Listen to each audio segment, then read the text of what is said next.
Hey everybody, welcome back. It's Valigar Alavane. So here we are with the DDO anniversary event. Now, the first thing I want to preface this is every year they do change the quest a little bit. They change up how one of the fights take place, as well as some of the enemies that you're going to run into, and the like. So the first thing here is it is located in House Fjarlin, near the Party Crashers quest, though instead of using the door here, you actually talk to the anniversary party door here. This year they also have a token collector for the special token, which I won't get into. You gotta basically use a coupon code, you get the code, you talk to the guy, but because it's only for this year in particular, and this video is for all of them, I kind of want to hold off on that specific because next year that won't apply at all. Alright, so when you click on the door, it will give you a whole list of difficulty level. So it functions very much the same as a Caneth challenge. Now, if you do at 5 levels higher than you, so we're 14, if we did it on level 19, we would get the highest reward. However, just for speed, we are just going to go on 14, just so I can show you how it runs. So the first thing that you get in here, you do have 4 optionals. Each optional will give you a star point, so you do want to kill all of them in order to actually progress. If you don't, you're going to get very few what they call party favor, which is what you use to actually get the anniversary event items. So inside here, you do get to see a lot of the thing. The devs really like and enjoy decking everything out, and it's a giant event. So this year what's new is these guys standing around the table, they've changed from last year, and I'm sure next year they might change again, but basically these guys are playing a round of D&D. You have other things, you got the Oracle of Wisdom, you got a giant nice cake here, and the like. So what we're going to do is you want to actually head into these side rooms. So we'll start here with the library. In the library, at the very top floor, we do have our first named guy. Now, again, Sealstar always is in this room, and he's been like this every year since it's been released. However, only in the, I think, last one as well, they had the mysterious fountain, so it's here as well. It'll just give you a random little buff if you click on that.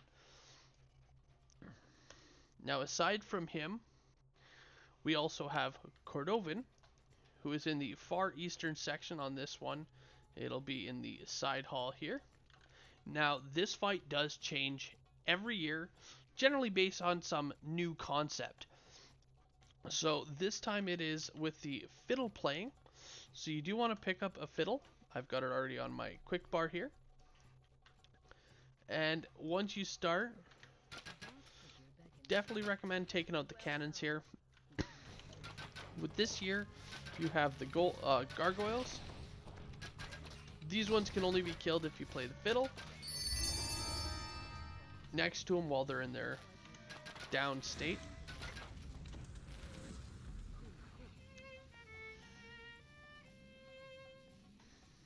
So there we go.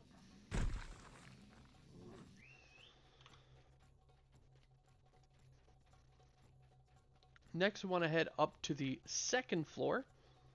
And there are actually going to be 2 more rooms here for us.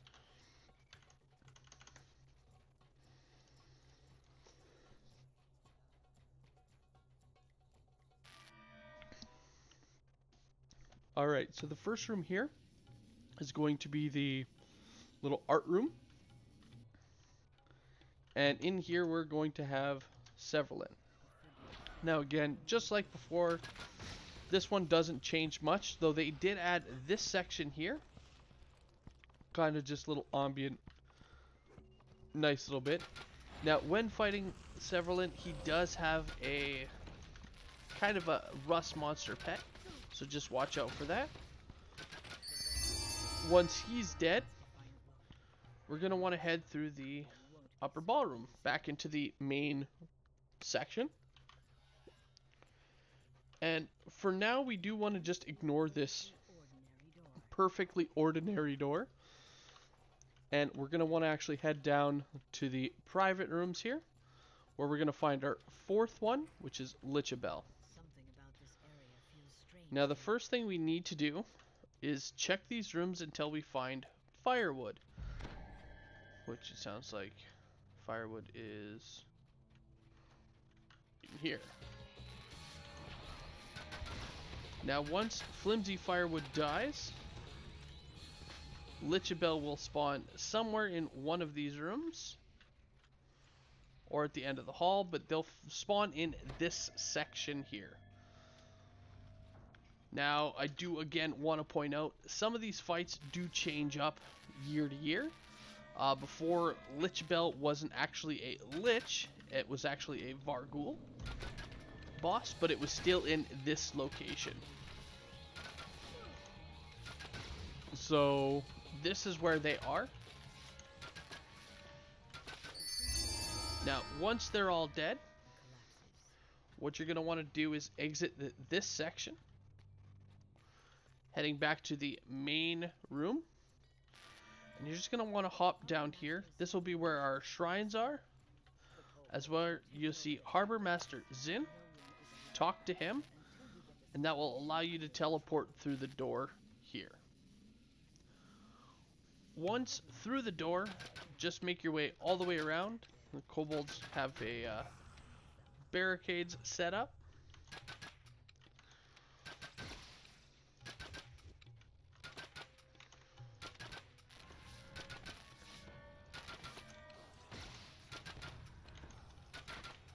Alright. Now, sometimes you'll find random chests in here as well.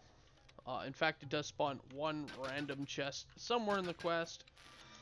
Now, sometimes it's in that corner there, sometimes it's elsewhere. Also, watch out around this corner here. There's often a set of bear traps. So just, again, watch yourself. So, one location where that random chest can spawn, aside from over there, is actually right over there to the left of that kobold. But we're going to just continue heading around.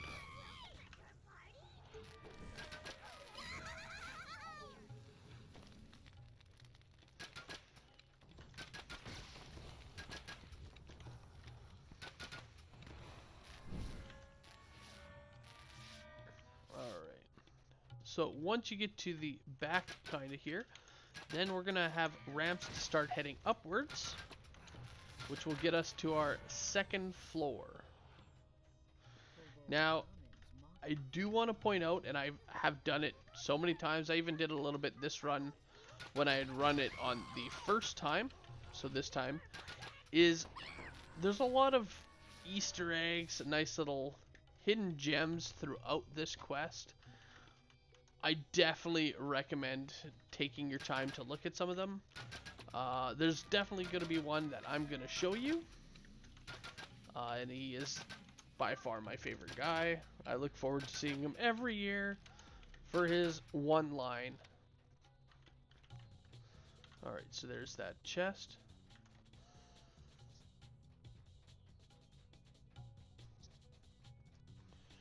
Alright, so we're going to make our way around. Now we have our shrines.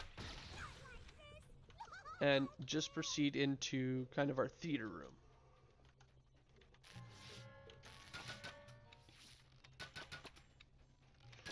Now, as you can see from the experience sheet, it doesn't really seem like a lot of experience.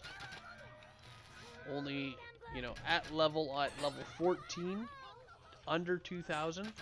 Well, what happens here is for each additional star, it does give you a times multiplicative. So the more stars you get, the more that ramps up. The first time through this, it was run on a level 24, and we got 36, almost 37,000 experience. The XP report had said only 4,000. So you can see the jump from 4,000 to 36,000 on a first time. It is quite a large increase. On multiple runs, that does drop. Like after that first one, you no longer get that, you know, first time bonus for doing the quest. But it's still an okay amount. But it's nothing major. Now, this section here, in order to proceed through that door, we do need to head down here and grab a key, which is right there. As soon as you hop down, it is going to spawn in skeletons. So a lot of people like to just run in, grab the key, run on out. Easy peasy. But the guy I like is No Worries the Troll, who's sitting right there. So we're just going to do a quick kill.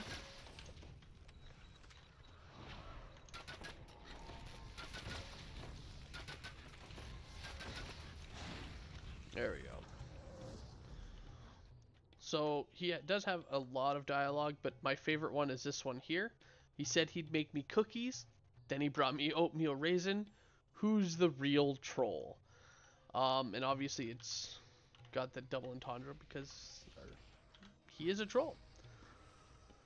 So it's little things like that, dialogue options. Like the devs just really enjoy having fun with this event. It's nothing too serious, and they just like to play around. Alright, so at the end here, you're going to use that key, go through the door, up and over the ramps, and then we're going to hop down to this door. Pull our lever, and we get to meet our Dark Overlord, who is Jeez. Surprise, surprise. So what we need to do is talk to him, and while you're talking to him, you find out that the whole thing is he likes Malicia and he wants to win her heart. So now we can use the door next to him. That will actually teleport us into this main hall again. From here, we want to talk to Malicia.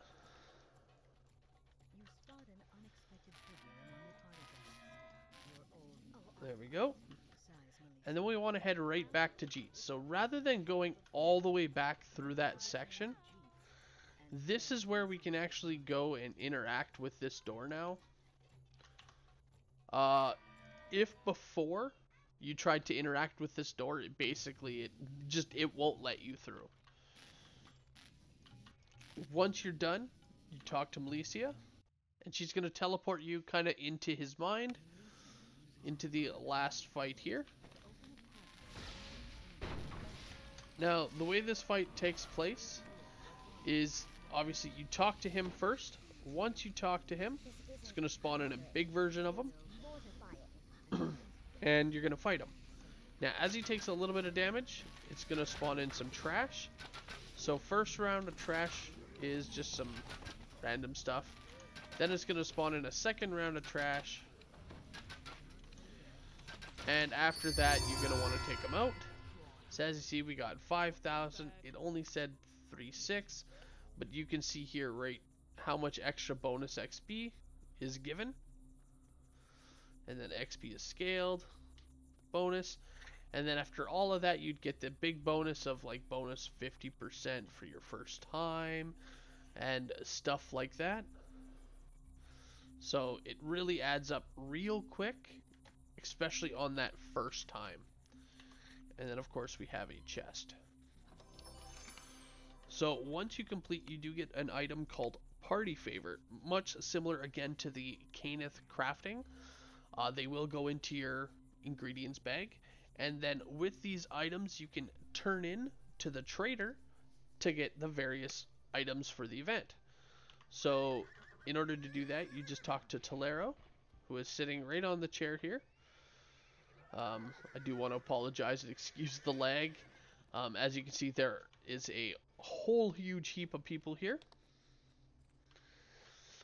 So you're going to want to talk to Tolero, and she'll show you what items are available. Now, typically speaking, the newer items that are available tend to appear before the rest. So this year in particular, They just added in the Red Crystal Crown, the Dretchling.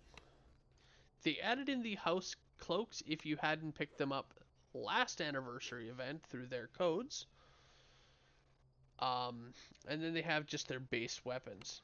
Now, some of the nice ones that they have are actually located on the very last page here, or towards the end. You can get items like the Commemorative D12. This will be a teleport to Marketplace, a really, really handy one.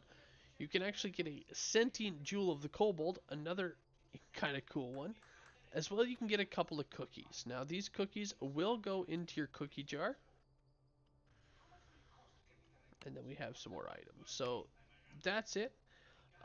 Fairly simple, fairly easy. Obviously, the harder the difficulty, the harder it will be. As well, just keep in mind, this is 2021. If you're watching this in any other year, the quests may not be exactly the same, though from the past, the bosses will still be in the same location. But like for the fights like Cordovan, he's changed the fight every year and how it functions, so just keep an eye out for that. Anyway, guys, I hope you guys enjoyed the video. It's been a blast making it, and I will see you guys later. Have a good one, all.